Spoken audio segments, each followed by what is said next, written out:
ñëwoon fii doon ci biir office national de formation professionnelle ñu am mbégte di dalal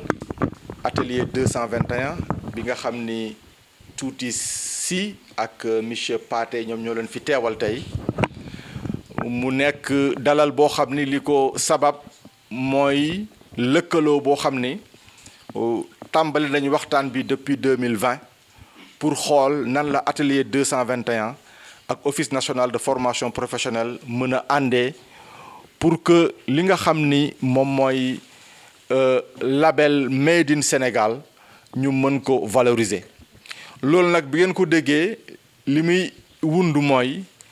dañu bëri ay créateurs ci biir Sénégal yu xarañ waaye li nga xam ni ñi ngi koy créer lu ci ëpp biir Sénégal kese lay yem du génn ci biti ñu ne nag dañu bëgg a lëkkaloo ak atelier 221 tailleur yooyu nga xam ni ñooy ñaw ñi nga xam ni ñooy créer ñi nga xam ne ay designer leen dem nañ sax ba dugal ci li nga xam ni moo jëm ci wàllu cosmétique parce que dañoo ne industrie du textile donc lépp mi ngi ci biir ñu ne nag il faut que ñu lëkkaloo pour xool nan la ñuy gën a dooleelee artisan yooyu ba seen liggéey ñu mun ko def ci anam bi nga xam ni mooy tax produits yi ñuy defar mu nekk ay produits de qualité bu ko defee ñu mun ko génnee biti réew mun ko fa jaay. loolu nag li tax office national de formation professionnelle dugg ci projet bi mooy daf ci am benn pàcc boo xam ni dafa jëm ci wàllu formation ci wàllu métier formation ci wàllu entrepreneuriat waaye itam mu am laboratoire boo xam ni dañ fay def ay gëstu di fa def ay test di fa def recherche pour mën a xool yan métier ak ban doxalin ak ban taxawaay la ñu war a mën a am pour que label bi nga xam ni mooy atelier 221 mu war a nekk label Made in Sénégal nan lañ koy gën a développer. donc loolu mooy indi tey ñu signé convention bi ñu signé ko nag bëgg ci anam yu mu gën a gaawee ñu tàmbali liggéey bi. lii ñu def ak atelier 221 dafa ñëw fekk ci tam li nga xam ni office national de formation professionnelle jot na ko liggéey ba présenté ko monsieur le ministre de l'artisanat nga xamante ni dafa nekk projet boo xam ni dañu war a renforcer capacité artisan yi. fan yi yëpp ñu ngi def ay tournée biir Sénégal pour rencontrer chambre des métiers waxtaan ak ñoom xool nan la ñuy dérouler programme boobu mu nekk programme boo xam ni nag dafa ñëw méngoo ak li nga xam ne atelier 221 daf ko indi donc mu nekk lëkkaloo boo xam ni pour man lëkkaloo bu naturel la muy lëkkaloo boo xam ni dañuy gën a fësal atelier 221 ndax nekk na concept boo xam ni bu ñu état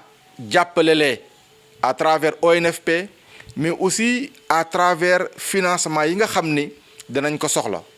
parce que bu ñu waxee atelier 221 du nekk rek lu virtuel mais dafa war a nekk ay bâtiment dafa war a nekk ay locaux yoo xam ne dañ ko war a taxawal. loolu nag direction bi nga xam ni mooy topp lépp lu jëm ci wàllu tabax ak wàllu équipement ci biir office national de formation professionnelle dina gën a lëkkaloo ak atelier 221 ak sunu ay partenaires pour ñu uti ay financement yoo xam ni moom mooy tax ci département bu ne ci région bu ne ñu taxawal fa atelier 221 ba nga xam ni artisan ya fa nekk dinañu am bërëb boo xam ni dinañ fa mën a fekk lu ñuy wax matière première maanaam li ñuy soxla pour liggéey seen ay produits ñu mën a liggéey seen ay produits ci biir atelier bi waaye itam ñu mën ko labelliser Made in Sénégal ak atelier 221 pour que li ñuy jaay biir Sénégal ñu jaay ko biir Sénégal waaye li gën a am solo nag mooy dafa jot produits yi nga xam ne artisan sénégalais yi ñu ngi koy liggéey muy produits yi mucc ayib ñu mën a fexe ba produits yooyu jéegaane frontière u Sénégal ñu mën ko gis ci dëkku Afrique yi gis ko ci dëkku Europe ak dëkku États-Unis te loolu li koy mën a joxe du dara lu dul am une qualité ci liggéey bi artisan yi di def te qualité boobu mënta jaar lu dul ci formation professionnelle waaye itam ci lu ñuy wax validation des acquis par l'expérience. ci misaal tey boo jëlee tailleur yu mag yu nekk biir Sénégal ay créateurs yu mag kenn naatablewul ni xam nañu mën nañu waaye tey amuñu benn këyit wala diplôme boo xam ni mooy mën a firndeel ni lii ñuy liggéey mën nañ ko loolu itam waxtaan nañ ci atelier 221 ñu war ko jaarale ci li nga xam ne mooy VAE ñu war leen ci former formation yu gàtt yu yomb uniquement pour mën a certifier que ni lii ñuy def mën nañ ko ñu mën leen jox ci ay diplôme ñoom tam ñu mën ci am ay lijaasa kon boog nekk na convention boo xam ni convention bu am solo la te am nañ yaakaar ni buñ ko taxalee niñ ko war a doxalee dina changer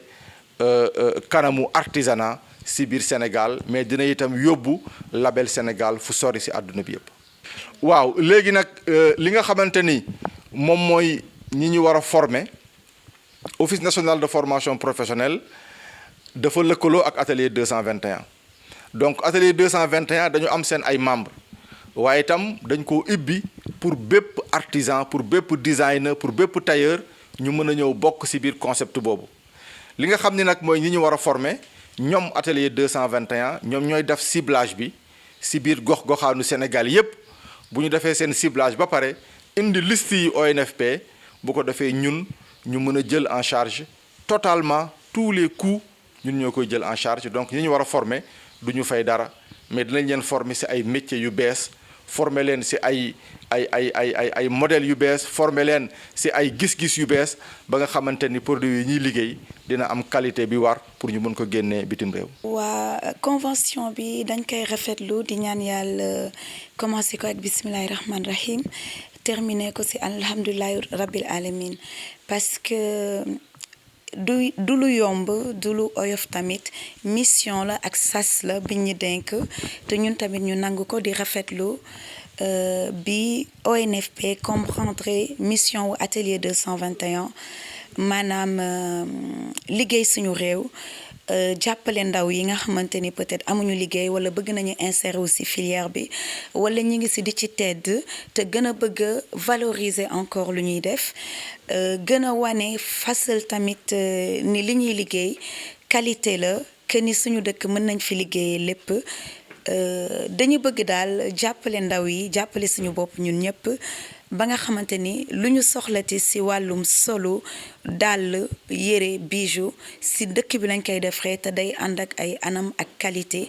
que ONFP accompagne ñu vraiment ci formation bi parce que loolu moo ñu gën a manqué te métier boo mën a def soo amul base bi mooy formation yaakaar naa ni su yeggee ba ci kaw tamit fondement bi du dëgër loolu moo waral tey ñu ñëw lëkkaloo ak ONFP pour am benn convention bu ñu signé ensemble monsieur Soumaré doyluñu wóoluñu sas ñu tamit te vraiment dañuy ñaan yàlla rekk liñ siy yaakaar ak liñ siy wut yëpp suñu borom mottali ko si suñu sago.